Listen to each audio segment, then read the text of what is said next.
Bonjour à tous. Comme le dit le pasteur Johan, on est heureux d'être dans la présence du Seigneur ce matin. Alléluia. Vous êtes heureux ? Amen.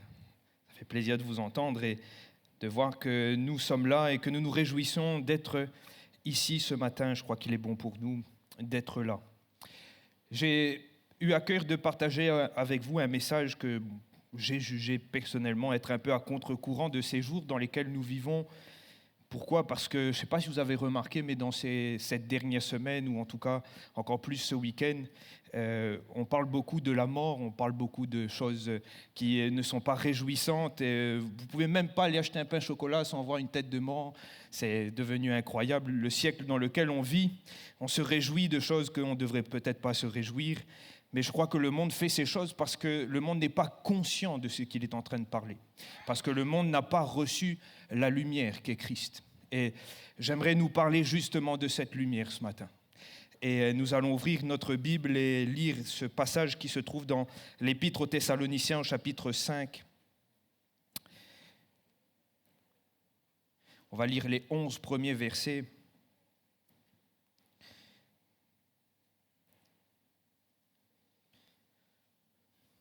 Et on va s'intéresser à une parole que je trouve centrale de ce texte. La façon dont l'apôtre Paul va décrire l'Église, les chrétiens, les enfants de Dieu, et nous allons le voir, et c'est le sujet même du message que nous allons partager. Nous faisons la lecture, il est écrit « Pour ce qui est des temps et des moments, vous n'avez pas besoin, frères, qu'on vous en écrive, car vous savez bien vous-même que le jour du Seigneur viendra comme un voleur dans la nuit, quand les hommes diront paix et sûreté. Alors, une ruine soudaine les surprendra comme les douleurs de l'enfantement surprennent la femme enceinte et ils n'échapperont point. Mais vous, frères, vous n'êtes pas dans les ténèbres pour ce que ce jour vous surprenne comme un voleur. Vous êtes tous des enfants de la lumière et peut-être dans votre traduction, des enfants de lumière et des enfants du jour. Nous ne sommes point de la nuit des ténèbres,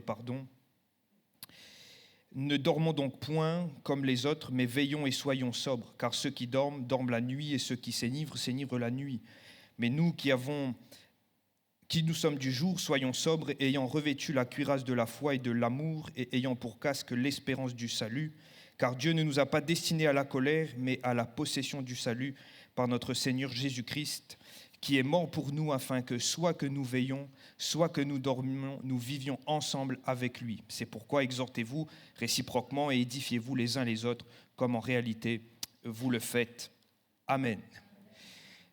Et mon sujet, le partage de ce matin est autour de ces quelques mots, et c'est ce que Paul va dire, vous êtes des enfants de lumière. Et précisément, il va dire, vous êtes tous des enfants de la lumière et des enfants du jour. Et j'aimerais vous le rappeler, j'aimerais te le rappeler ce matin, tu es un enfant de lumière. Alléluia. Tu peux dire à ton voisin qu'il est un enfant de lumière. Même s'il ne brille pas trop ce matin, tu lui dis, tu es un enfant de lumière. Et frères et sœurs, il est bon pour nous de comprendre cela, nous sommes des enfants de lumière. Et replacer le texte dans son contexte pour bien comprendre ce que Paul est en train de partager aux Thessaloniciens, il vient de partager au sujet de la mort. Vous connaissez bien ce texte dans 1 Thessaloniciens 4, « Nous ne voulons pas, frères, que vous soyez dans l'ignorance au sujet de ceux qui dorment, afin que vous ne vous affligiez pas comme ceux qui n'ont pas d'espérance. » Et après avoir parlé justement de la mort, de la résurrection des morts, il va parler aussi du retour de Jésus. Et dans ce contexte du retour de Jésus, Paul va faire cette comparaison, cette contradiction entre ceux du dehors qu'il qualifie d'être dans les ténèbres et nous qui sommes des enfants de lumière. Et j'aimerais vous le dire ce matin que ce n'est pas la seule itération où Paul va parler des enfants de lumière. On retrouve également cette pensée dans Éphésiens 5, où Paul va inviter les chrétiens à marcher comme des enfants de lumière. Et ce matin, bien plus qu'une affirmation, bien plus qu'un effet de style d'écriture, d'une comparaison, il s'agit là de notre position, frères et sœurs. Nous sommes en Christ des enfants de lumière. Je suis un enfant de lumière. Et je suis appelé à vivre tel un enfant de lumière. Et si je suis un enfant de lumière, on comprend cela à la lumière des Écritures, c'est avant tout parce que Christ est la lumière. Et dans un texte, et quand nous ouvre les évangiles, et notamment celui de Jean, le frère a lu une portion du chapitre 1er, au verset 9 de l'évangile de Jean, du chapitre 1er, bien entendu, Christ est présenté par Jean comme étant la véritable lumière qui, venant dans le monde, éclaire tout homme. Et avant toute chose, c'est Christ qui est la lumière. C'est aussi ce que Matthieu va décrire, reprenant cette prophétie qu'on trouve dans Ésaïe au chapitre 8, la fin du chapitre 8 et le début du chapitre 9. Lorsqu'il va parler, il va dire « Ce peuple assis dans les ténèbres a vu une grande lumière, et sur ceux qui étaient assis dans la région de l'ombre de la mort, la lumière s'est levée. » Et cette lumière qui s'est levée, cette lumière qui éclaire les hommes et qui éclaire les nations, c'est avant toute chose Jésus-Christ. Et c'est pourquoi Jésus lui-même s'est déclaré comme tel, et on connaît bien ce passage dans ses « Je suis ». Jésus va dire, Jean 8, 12, « Je suis la lumière du monde ». Alléluia. Et si nous sommes des enfants de lumière, mon frère, ma sœur, c'est avant toute chose parce que Jésus est la lumière et parce que nous avons reçu Jésus. Et il nous faut bien comprendre que finalement, ce n'est pas nous qui éclairons, mais c'est Christ qui éclaire en nous. Alléluia. Et c'est ce que Jésus le dit. Paul ne s'est pas trompé lorsqu'il va qualifier les chrétiens, l'Église, d'enfants de lumière. Il ne se trompe pas parce que c'est notre position. Et regardez, si tu pouvais l'afficher dans Jean chapitre 12 au verset 36, si vous lisez l'évangile de Jean ou l'épître de Jean, vous allez voir que Jean aime bien ce terme de la lumière et utilise souvent cette image de la lumière. Et là, ce que Jésus dit, il parle à ses disciples, pendant que vous avez la lumière, et il est question de la véritable, c'est-à-dire lui-même, Jésus, croyez en la lumière afin que vous soyez quoi ? Des enfants de lumière. Et nous comprenons donc, au travers de ces versets et de l'Écriture, que nous sommes des enfants de lumière, si tant est que nous avons reçu Jésus. Nous sommes des enfants de lumière si nous avons cru en lui. Nous sommes des enfants de lumière si nous l'avons accepté. Et toi qui l'as accepté, toi qui as fait de Jésus ton sauveur, toi qui es né de nouveau, qui as obtenu le salut en Jésus, tu es un enfant de lumière. Et c'est ce qui nous différencie du monde. C'est pour cela que le monde est dans les ténèbres, parce qu'ils n'ont pas reçu Jésus, la véritable lumière. Donc, ils ne peuvent pas être des enfants de lumière. Ils ne peuvent pas jouir de la lumière que le Seigneur est capable d'offrir, parce que seuls ceux qui suivent Jésus sont dans la lumière, et ceux qui l'ont cru en lui deviennent des enfants de lumière. Alléluia. Et si nous sommes ces enfants de lumière, c'est parce que nous avons Jésus, frères et sœurs. Et ceux qui ont Christ, ceux qui l'ont accepté peuvent l'attester, l'affirmer. Nous sommes tous des enfants de lumière. Alléluia.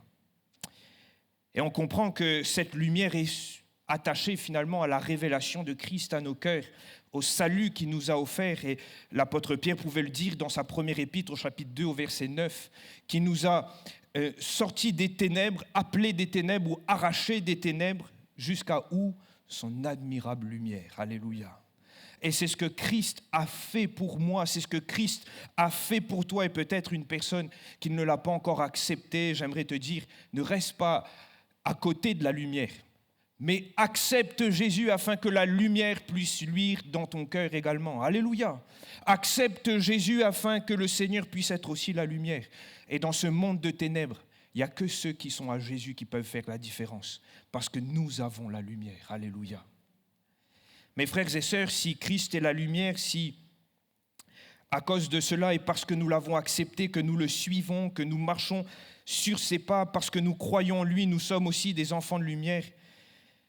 Quand on regarde les Écritures, il est question aussi pour nous, si nous voulons être ces enfants de lumière, de demeurer dans la lumière. Dans l'épître de Jean, la première épître de Jean, il est question pour nous de marcher dans la lumière, ou plutôt de demeurer, de continuellement marcher dans cette lumière si nous voulons être dans la lumière. Il est question pour nous de rester dans cette révélation de Christ, de garder sa parole, si nous voulons demeurer et si nous voulons être véritablement ces enfants de lumière. Il faut comprendre, et je l'ai dit tout à l'heure, que nous ne sommes pas des stars. Nous ne brillons pas seuls, c'est Christ qui brille en nous.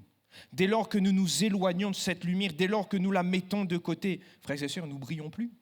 où nous brillons plus complètement. Si nous voulons être ces enfants de lumière, si nous voulons le demeurer, il nous faut demeurer dans la foi de l'Évangile. Il nous faut demeurer dans la parole. Il nous faut demeurer proche de Christ qui est la lumière. Il faut que Christ demeure en nous. Et mon frère, ma sœur, j'aimerais te le dire, il ne faut pas se tromper. Nous avons besoin d'être près du Christ et de nous abreuver du Christ. Alléluia. Si nous voulons être ces enfants de lumière qui marquent la différence, et dans ce chapitre 5 que nous avons lu, il y a véritablement cette comparaison, il y a véritablement cette différence marquée entre les ténèbres et la lumière, entre les enfants de la lumière et ceux qui sont dans les ténèbres. Et pour marquer cette différence, il faut que la lumière de Christ habite en nous. Alors j'aimerais déjà t'inviter, si tel n'est pas le cas, à te saisir de la parole ou à renouveler ta consécration avec le Seigneur en disant « Seigneur, j'ai besoin que ta lumière brille encore en moi. J'ai besoin que cette lumière puisse luire encore dans ma vie parce que, Seigneur Jésus, je ne veux pas retomber là où j'étais, je ne veux pas, Seigneur Jésus, être loin de toi, mais je veux être dans ta lumière. » Afin de pouvoir moi aussi dire, comme l'apôtre Paul, je suis un enfant de lumière. Amen. Si Paul va qualifier l'Église et ceux qui croient, l'assemblée des fidèles d'enfants de lumière, je remarque que dans ce texte, il y a aussi des œuvres qui sont attachées à ces enfants de lumière. Dans le contexte du retour de Jésus, parce que c'est dans ce contexte-là que Paul parle, vous savez que Jésus revient en passant. Hein? Bon, il n'y a que Johan qui sait que Jésus revient. Vous savez que Jésus revient? Amen, Jésus revient, frères et sœurs. Et c'est le soupir de l'Église normalement en disant « Seigneur, viens promptement, viens rapidement, viens nous chercher. » Jésus revient. Et lorsqu'il parle du retour du Seigneur qui va arriver brusquement, brutalement sur le monde, lorsqu'il parle justement de ce qui va arriver, parce que, comprenons-le, nous sommes des gens éclairés, nous avons la parole, et la parole nous affirme que cette terre va à sa destruction, que l'humanité va à sa perte, et que seuls ceux qui ont accepté Jésus vivront éternellement et recevront l'héritage que le Seigneur a réservé au sein ou dans la lumière. Et nous comprenons cela, ce monde, cette existence ici-bas va à sa perte. Et lorsque Paul parle de ces choses aux Thessaloniciens, il dit que les gens ne réalisent pas cela. Et c'est une des caractéristiques propres de ce monde qui est dans les ténèbres, qui ne sait pas où il va. Le monde ne sait pas sa destinée, le monde ne sait pas qu'il court à sa perte, le monde ne sait pas que cette création est vouée à la destruction et au jugement. Seuls ceux qui ont Jésus vont échapper à cela. Et le monde ne le sait pas, mais nous qui sommes éclairés, nous le savons.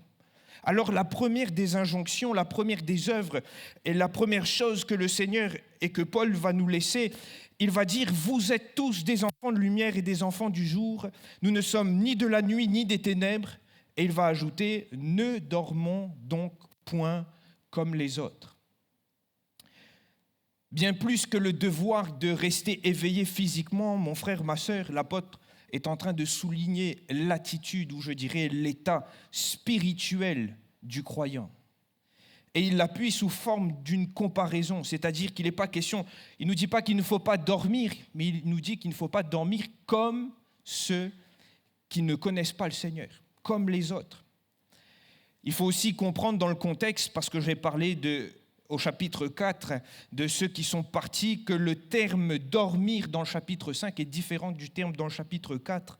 Il ne s'agit pas de ceux qui sont partis pour la patrie céleste, de ceux qui sont décédés, qui ont quitté ce monde, mais il est question d'un état de léthargie spirituelle. Dans ce texte, lorsqu'il parle de dormir, il est question d'être en arrêt spirituellement, d'avoir une insensibilité spirituelle. Et on le comprend, le monde a cette insensibilité spirituelle. Le monde n'a pas connu Jésus, ne l'a pas accepté. Et le monde n'est pas conscient de sa perte. Le monde n'est pas conscient des choses de Dieu. Le monde n'est pas conscient que Jésus revient bientôt. Le monde n'est pas conscient de cela.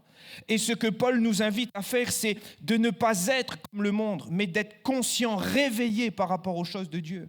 D'être conscient que Jésus revient, d'être conscient que nous sommes appelés à être ses enfants de lumière, à rechercher les réalités d'en haut, d'être conscient de ces réalités spirituelles qui nous est laissées dans la parole de Dieu, d'être conscient que notre héritage n'est pas ici-bas, mais là-haut, d'être conscient que nous ne travaillons pas pour obtenir quelque chose ici-bas, parce que tout cela ira à sa perte, mais que nous visons un héritage bien plus grand, qui peut ni se corrompre ni se souiller, qui est réservé dans le ciel.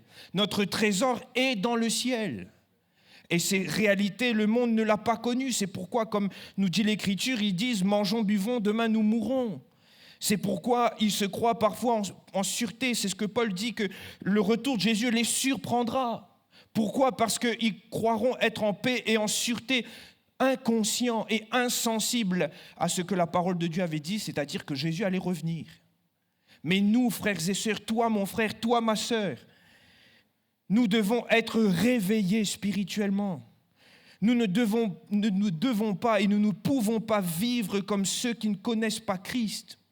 Nous ne pouvons pas nous permettre de vivre une vie qui ressemble finalement étroitement à ce que le monde fait, à ce que le monde vit, alors qu'eux sont inconscients des réalités de la parole de Dieu, alors qu'ils n'ont pas la vérité, alors qu'ils ne sont pas dans la lumière.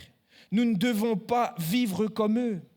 Nous devons marquer la différence par la lumière que nous sommes et par la lumière de la parole et du Christ qui est en nous. C'est ce que Jésus va dire à ses disciples. Vous êtes la lumière du monde. Parce que vous avez reçu la lumière, vous m'avez reçu, vous êtes maintenant la lumière du monde.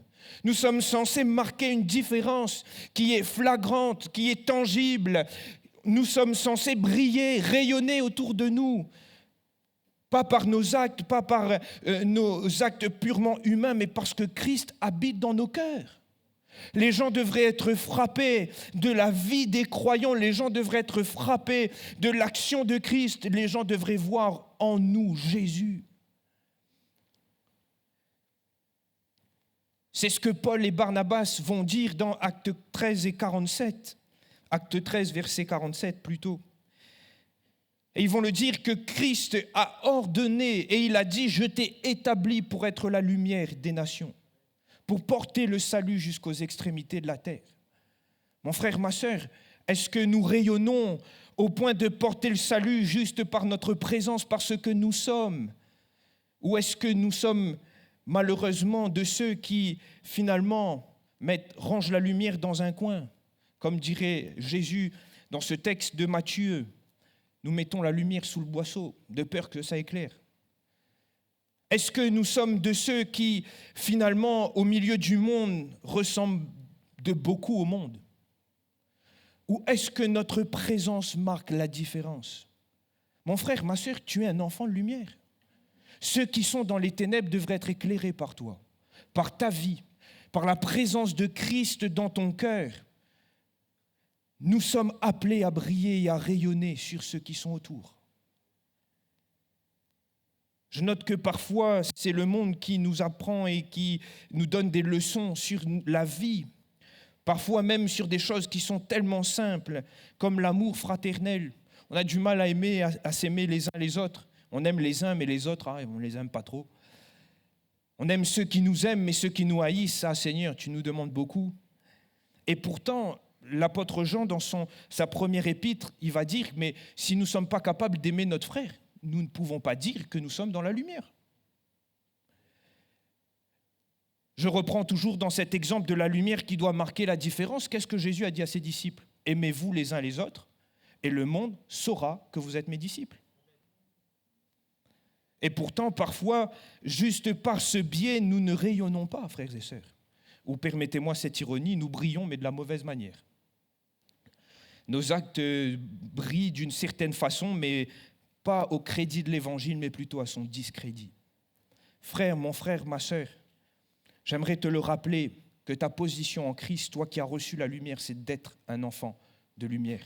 Ou si tu préfères, je vais te le dire autrement, c'est d'être la lumière. Nous sommes appelés à être cette lumière. Et nous sommes appelés par notre vie à refléter Christ. Mon frère, ma sœur, n'oublie pas qu'il y a un témoignage qui parle plus fort que tes mots. C'est ta vie, c'est tes actes, c'est ton attitude, ton comportement.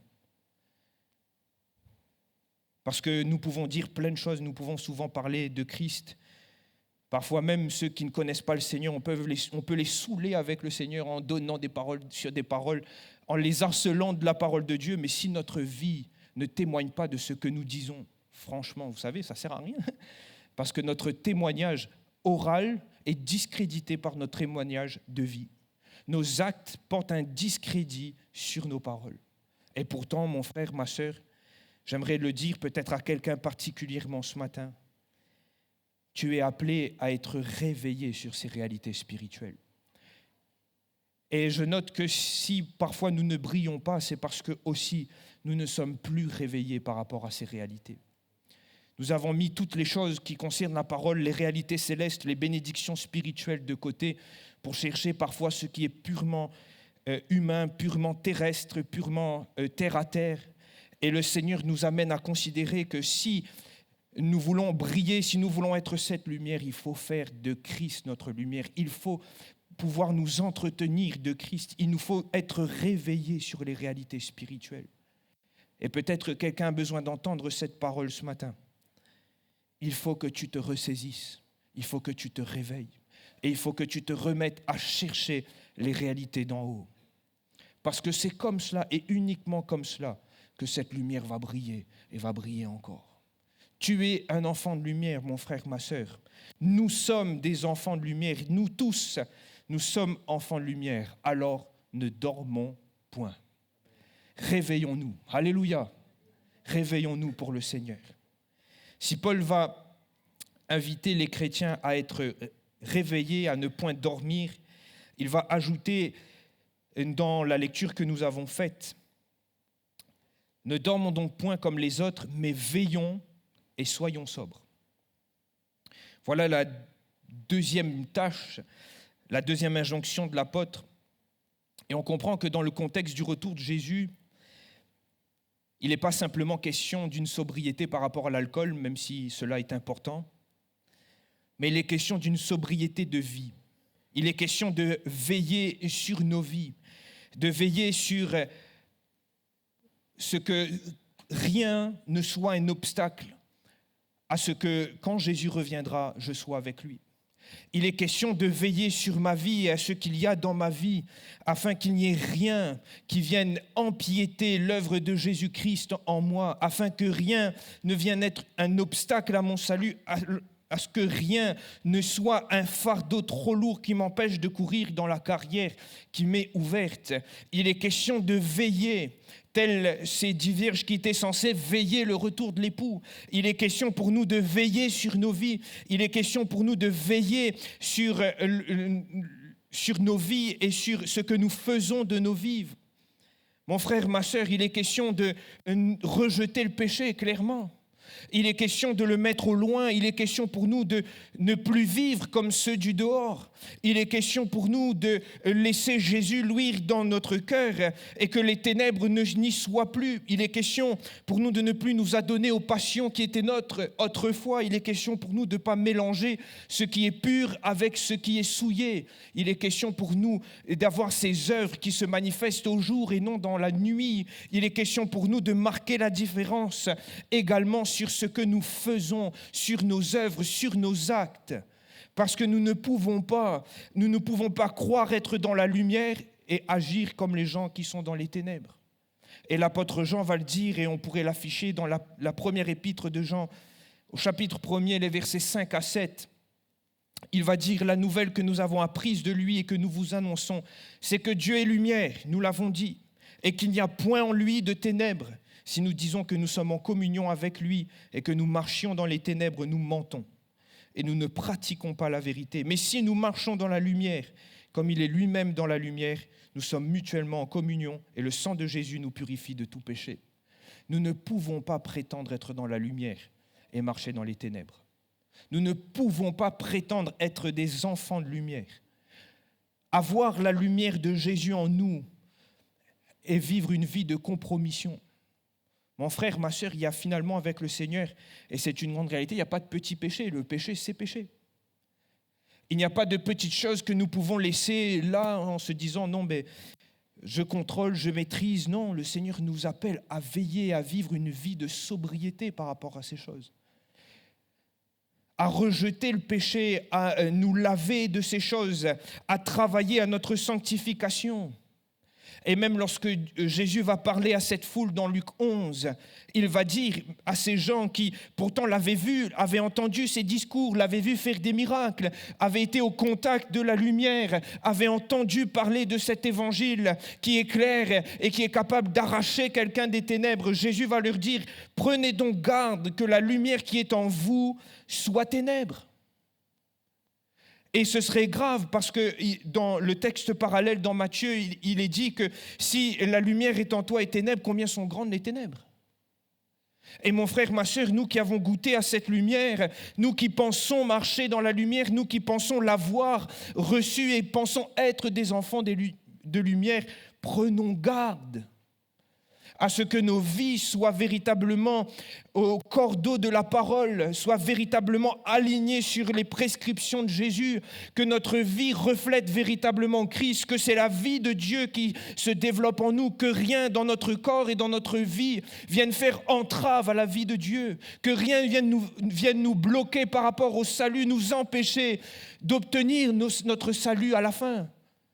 Imaginez-vous avoir couru et finalement ne pas remporter le prix. Imaginez courir dans cette carrière, mais avoir couru en vain parce que nous n'avons pas veillé sur la façon dont nous courons, sur la façon dont nous marchons avec le Seigneur. Et mon frère, ma sœur, dans ce siècle, nous sommes appelés à être des enfants de lumière et à veiller et à vivre cette vie de sobriété. Il est question pour toi, il est question pour moi de rejeter ces choses. Encore plus dans ce siècle dans lequel nous vivons et encore plus dans ces temps dans lesquels nous vivons. On ne peut pas appeler le bien mal. Et en tant qu'enfants de Dieu, nous qui avons reçu la révélation de Christ, nous ne pouvons pas appeler le bien mal. On ne peut pas se réjouir de voir la mort être fêtée. On ne peut pas se réjouir de laisser la mort et les ténèbres être fêtées, se réjouir de ces choses. On ne peut pas, frères et sœurs. Nous sommes des enfants de lumière. Nous avons reçu Christ et le témoignage que Christ a en nous, c'est la lumière, c'est la vie. Nous ne sommes plus des ténèbres, nous ne sommes plus du dehors, nous sommes des gens de la maison de Dieu. Alors nous devons célébrer le Seigneur, mon frère, ma sœur. Nous devons vivre nos vies au cordeau de la parole. C'est important, frère, c'est important, sœur. Il est question pour nous de prendre garde, de veiller. C'est Christ, le phare, qui, même dans la nuit, la nuit la plus sombre, vient éclairer, nous montrer le chemin. Et nous devons suivre cela, de peur de nous échouer, de peur d'être égarés loin de la vérité. Nous devons nous attacher à ce que nous avons entendu. Nous devons nous attacher à la parole de Dieu et nous devons attacher nos vies à la parole et enlever tout ce qui pourrait nous souiller de nos vies. S'il est question de ne pas dormir, il est question aussi de veiller et d'être sobre. Ne dormons donc point comme les autres, mais veillons et soyons sobres. Alors mon frère, ma sœur, j'aimerais te dire, soyons réveillés, il est vrai, pour les réalités spirituelles, brillons. Mais pour cela, il est aussi question pour nous de veiller et de vivre une vie de sobriété. Je sais que c'est des choses que nous n'aimons pas toujours entendre, nous n'aimons pas toujours que le Seigneur nous reprenne, mais il est important, nous ne voulons pas avoir couru en vain. Nous ne voulons pas avoir connu la lumière et finir dans les ténèbres, non. Nous voulons rester dans la lumière, alléluia. Nous sommes ces enfants de lumière et nous voulons rester dans cette position. Nous avons connu cette véritable lumière et nous voulons nous y attacher, alléluia. Paul va rajouter, après avoir parlé de ne pas dormir, d'être éveillé, de veiller, d'être sobre, Paul va rajouter, mais nous qui sommes du jour, soyons sobres, ayant revêtu la cuirasse de la foi et de la charité, et ayant pour casque l'espérance. Et encore une fois, Paul va utiliser une des images que je juge être une de ses préférées, vu le nombre de fois qu'il l'utilise, c'est celle du soldat chrétien. Et s'il est question pour nous d'être réveillés, d'être conscients des réalités, d'être ces personnes du jour, conscients que Jésus revient, conscients que les temps sont marqués, que les temps vont bientôt arriver, que Jésus va revenir chercher son Église, il n'est pas question pour nous d'avoir là, être dans une attente totalement inactive, mais de nous mettre à l'action et de revêtir l'armure du croyant. Il est question pour toi, il est question pour moi de me revêtir de cette armure. Et Paul va nous donner quelques éléments de cette armure, même s'il ne donne pas tous les éléments comme il pourrait le faire dans d'autres textes. Mais il va dire de nous revêtir de la cuirasse de la foi et de la charité et d'avoir pour casque l'espérance du salut. Et il est question pour toi, mon frère, ma sœur, d'être conscient du combat dans lequel nous devons être engagés, du combat de la vie chrétienne. Il est question pour nous d'être bien équipés, d'être partis à l'armurerie céleste, d'avoir saisi notre armure afin de pouvoir résister aux attaques du diable, afin de pouvoir tenir ferme contre tout danger, afin de pouvoir tenir dans cette vie chrétienne. Il n'est pas question d'une attente totalement inactive, mais il est question pour nous d'attendre le Seigneur en étant dans l'action et en étant prêt au combat. Alléluia. Il est question pour toi, mon frère, ma sœur, d'aller chercher cette armure. Il est question pour toi d'aller dans la présence du Seigneur et de chercher à être revêtu de cette armure. Nous ne pouvons pas vivre du jour sans être conscients du combat qui est présent, sans être conscients de l'ennemi qui rôde, sans être conscients que nous devons être préparés à cela. Et il nous est aussi important de considérer et de comprendre que nous ne pouvons pas lutter avec nos forces, avec nos ressources. Nous ne sommes pas appelés à lutter contre la chair et le sang, mais c'est un combat spirituel. C'est dans un combat spirituel que nous sommes engagés. Et pour cela, il nous faut des armes qui sont spirituelles. Et ces armes, le Seigneur nous les laisse. Ces armes, le Seigneur nous les a confiées et nous les a laissées dans sa parole. Alors il est question pour nous d'aller les chercher. Il est question pour nous de nous en revêtir.